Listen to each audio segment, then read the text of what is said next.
Getting the Supreme Star Amulet in Bee Swarm is one of the biggest accomplishments in the game. In my opinion, this is one of the funnest stages of Bee Swarm, but not many people know how to go about it. So let's get into what you should actually do after getting the Supreme Star Amulet. So yeah, on my alt account, I just got to that stage in the game, so I did a bunch of research, and I'm going to make a full guide on what to do after you get the Supreme Star Amulet. Firstly, the most important thing to know is that you will be going Blue Hive. Unfortunately, you cannot go Red or White Hive. I know many people want to do that just because they might think it's cool or whatever, but you have to go Blue Hive. Red and White Hive are way too expensive, and you need full gifted for each of them. Blue Hive is great because you don't need all gifted bees to switch, and you also don't need a double passive, which is really nice. But really, before you go a hive color, by the time you get a Supreme Star Amulet, you're probably not going to have too much honey. And when you're rolling, I think the best ones to stop at, I would say, are probably, you definitely want to stay if you get a Pop Star. And probably you want to stay if you get a Star Shower too, because it's just good for making honey. Because right when you switch, you're probably not going to have many tadpole or buoyant bees, so you're still not really blue. So at this point, you're still just kind of in mid-game, just trying to grind out the rest of mid-game, and Star Shower and Pop Star both help you.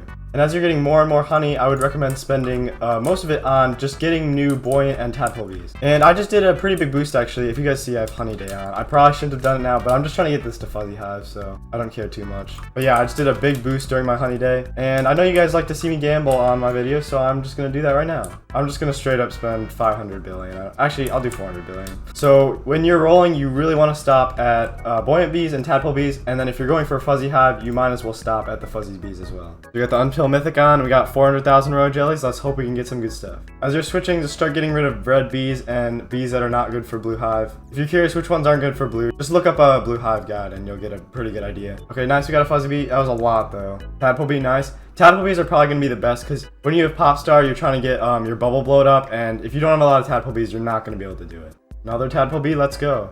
Okay, I ended up with 5 buoyant bees, 4 tadpole bees, still a long way to go. I probably should just start getting rid of fuzzy bees at this point, but my end goal is a fuzzy hive anyway, so it doesn't really matter. So yeah, as you're doing that, eventually you're definitely going to want to get Pop Star. Star Shower is great for just grinding, but eventually you're becoming mostly Blue Hive, and you're definitely going to want to get Pop Star. And I also forgot to mention, you also want to get the Diamond Mask if you haven't yet. I'm joining these servers that have a lot of Blue Hives that are macroing. I'm probably leeching, but I don't really care at this point. If you can macro, you're definitely going to want to do a lot of that with these high-level Blue Hives, because you'll definitely find yourself making a lot more, especially if you can keep your bubble blowed up and you get enough buoyant bees to get actually big balloons at your hive. Now for a while here, you're just going to be kind of a developing blue hive. You're going to get a double passive eventually. Before you get a double passive, you should probably get a better single passive, just with actually blue pollen. I didn't get blue pollen on mine. Of course, I got red and white. But yeah, once you get to around level 18, I'd say white hive's probably not an option, but red hive is, but you do need the dark side for red hive. And just a little update for you guys. This is about 3 days later. I now have almost 1 trillion honey.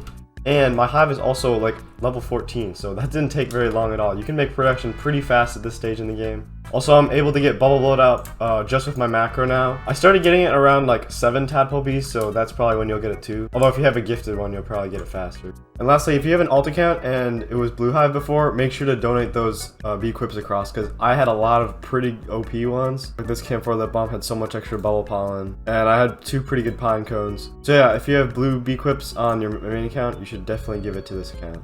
So yeah, this video is kind of short because there's actually not that much to cover. It's kind of just grind for a little bit longer until you can get as many blue bees as you can, then get Pop Star, start macroing, and you're pretty much Blue Hive after that. Yeah, I'll get back to macroing. I don't want to leech for too long. I hope people are fine with me macroing. I have 7 fuzzy bees, so I hope they're fine with that. But yeah, other than that, there's not much to say, so I hope you guys enjoyed this video, and I will see you in the next one. Bye.